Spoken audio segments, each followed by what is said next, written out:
The differences between the two most popular airlocks.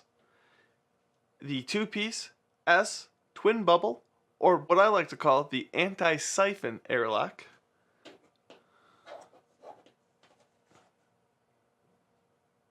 You done? Versus the three-piece economy or primary airlock. Both block oxygen and contaminants from entering your vessel during fermentation, while both allowing CO2 to leave. So both can be interchangeable in almost any scenario. Both cost about the same amount, even though the economy is called an economy airlock.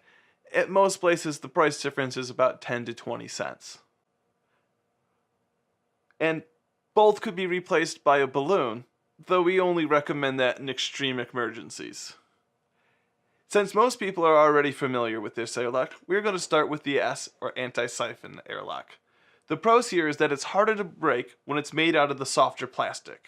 I personally prefer the Vintage Shop brand, sold at most homebrew supply shops.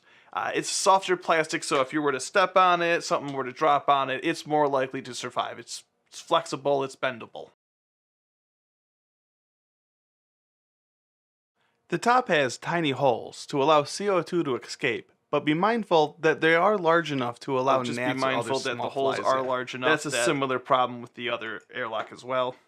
But if you were to lose this top piece, it's still going to function fine.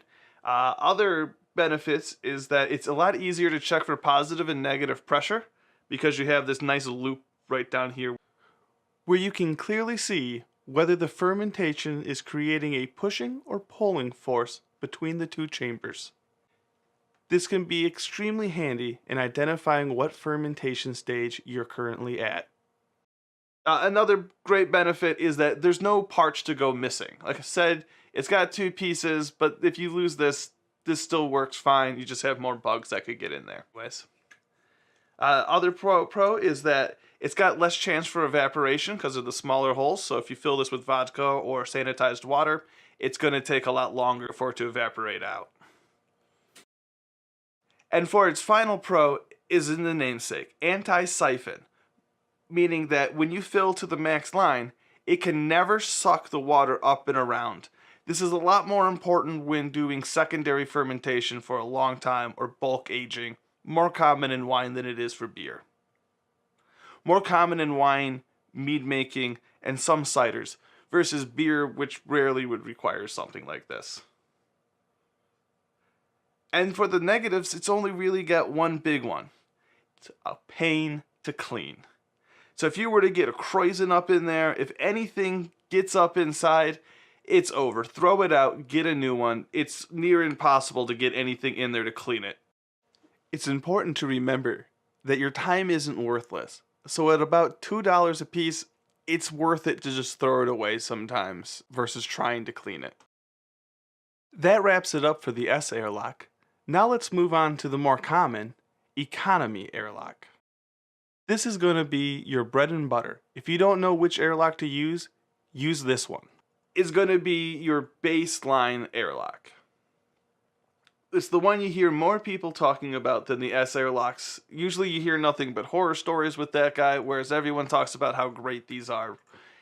And they are. They're basically bulletproof as long as you don't crush them. So what makes these guys so great is that because they have a nice big opening, they're really easy to clean, everything comes out. Interchangeable parts, so if anything does go missing, you could just take one from another one if you cannibalized one to make a blow-off tube. Or if you lost parts to a different one, you can always match them up together. My favorite can be modified to be a blow-off tube adapter, which we'll show you in a minute. The downsides, though, is that these are easy to break. They're made out of a harder plastic, so if you drop something on these, you could drop them on the ground, they can crack, and parts can go missing. But like I said, it's easy to recover from that because you can just match pieces back up together again. But like I was saying, this is where the real magic comes from on these guys. With one of these assemblies, a 1/2-inch hose going around the center post of a normal economy airlock. With this, you can put it into anything you could put an airlock into. Get a bung, carboys, and they're super easy to make.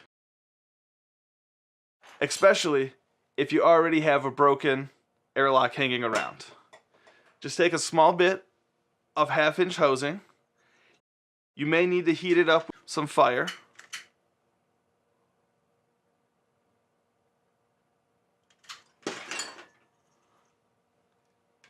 Then just give it a twist. If it tries to fight you, my pro tip is to give it a pinch. Or you can ask your local homebrew supply shop to make one for you. Don't forget to like, comment, or subscribe to keep encouraging us to make more content. And it makes it a little easier to get it on evenly. And there you have a obnoxiously designed airlock to airlock adapter, which is meaningless.